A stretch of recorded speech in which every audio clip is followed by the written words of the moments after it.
पक्ष हा भाजपसोबत जाणार असल्याची शक्यता आहे। कारण सांगोल्याचे शेतकरी कामगार पक्षाचे आमदार बाबासाहेब देशमुख यांनी फडणवीसांची भेट घेतली आहे। गेल्या 3 दशकांहून जास्त काळ शेतकरी कामगार पक्ष हा शरद पवार यांच्यासोबत राहिला। याही वर्षी पवारांचा सांगोल्यामध्ये शेकापला पाठिंबा होता। मात्र शेतकरी कामगार पक्षाचे राज्यामधले एकमेव आमदार बाबासाहेब देशमुख यांनी देवेंद्र फडणवीसांची भेट घेतल्यामुळे चर्चा सुरू झाल्यात। गणपतराव देशमुख यांचे नातू असणारे बाबासाहेब देशमुख हे सांगोल्यामधून यावर्षी निवडून आले।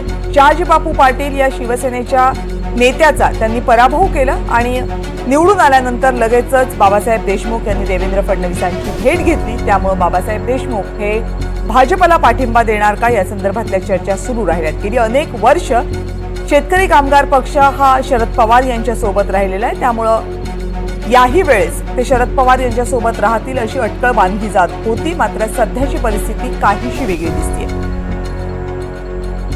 या संदर्भातली आणखी माहिती आपले प्रतिनिधी संकेत कुलकर्णी आपल्याला देत आहेत। संकेत, खरं तर कविता, बाबासाहेब देशमुख हे गणपतराव देशमुखांचे नाते आहेत। गेल्या 50 वर्षापासून गणपतराव देशमुख हे महाराष्ट्रातील एक ज्येष्ठ नेते आणि आमदार म्हणून ओळखले गेले। शरद पवारांची त्यांना साथ होती। डाव्या विचारसरणीचा असणारा शेतकरी कामगार पक्ष आता भाजपसोबत जातोय की काय अशी शक्यता निर्माण झाली आहे। कालच बाबासाहेब देशमुख यांनी शेकापचे नेते असणारे जयंत पाटील यांची भेट घेतली आणि यानंतर आज ते लगेच देवेंद्र फडणवीसांच्या भेटीला गेलेत। त्यामुळे कुठेतरी बाबासाहेब देशमुख या सर्व परिस्थितीमध्ये भाजपसोबत जात आहेत का अशी अटकळ सध्या बांधली जाते। मात्र हा सगळ्यात महत्वाचा एक मुद्दा आहे की शरद पवारांनी बाबासाहेब देशमुखांना निवडणुकीत पाठिंबा दिला होता। महाविकास आघाडीत बिघाडी झाली होती। उद्धव ठाकरेंनी देखील सांगोल्यात उमेदवार दिला होता। त्यावेळेस त्यांना महाविकास आघाडीकडून कुठलीच मदत झाली नव्हती।